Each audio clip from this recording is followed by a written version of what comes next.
કચ્છના હરિદ્વારની યાત્રાના નામે મોટા પાયે છેતરપિંડી 200 થી વધુ લોકો પાસેથી રૂપિયા ઉઘરાવી ઠગાઈ કરી। હરિદ્વારમાં કથાના નામે લોકો પાસેથી રૂપિયા લીધા હતા।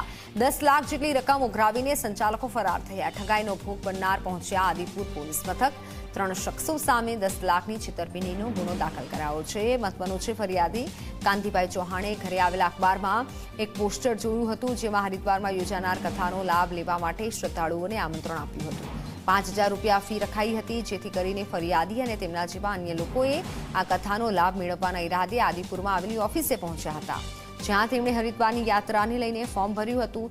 જોકે અન્ય એક અખબારી અહેવાલમાં હરિદ્વાર યાત્રાના નામે કૌભાંડ અંગે વાંચતા તુરંત જ આદિપુર પહોંચ્યા હતા। જોકે આદિપુરમાં બુકિંગ ઓફિસ બંધ હોવાથી તેમની સાથે ઠગાઈ થઈ હોવાનું સામે આવ્યું। ત્યારે આ મામલે આદિપુર પોલીસ મથકે નરેન્દ્રસિંહ વિહોલ, કેતન પરમાર અન્ય એક વ્યક્તિ સામે ગુનો દાખલ કરાયો છે।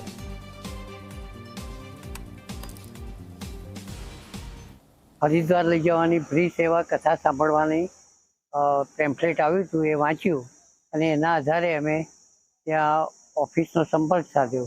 તો ત્યાં કેટલાક ભાઈ બહેનો નામ લખાવતા હતા, ત્યાં અમે લખાવ્યું। લગભગ અઠવાડિયાની અંદર લગભગ 201 ઉપરના લોકોએ નામ લખાવ્યા છે। એની અંદર પાલનપુરની એક જાહેરાત આવી કે આવી ટાઈપનું 7 લાખનું કૌભાંડ થયેલું છે।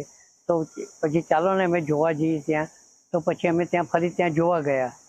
તો જોવા ગયા તો ઓફિસ બંધ હતી અને એમ કે આ તો ઓફિસ બંધ કરીને જતા રહે છે। એમાં એવું હતું કે 5000 ભરવાના અને દરરોજ તમે 2 કલાક કથા સાંભળશો તો તમને 701 લાખે કવરમાં પાછા આપવામાં આવશે। એટલે 7 દિવસના 4907 રૂપિયા પાછા પરત આપવામાં આવશે।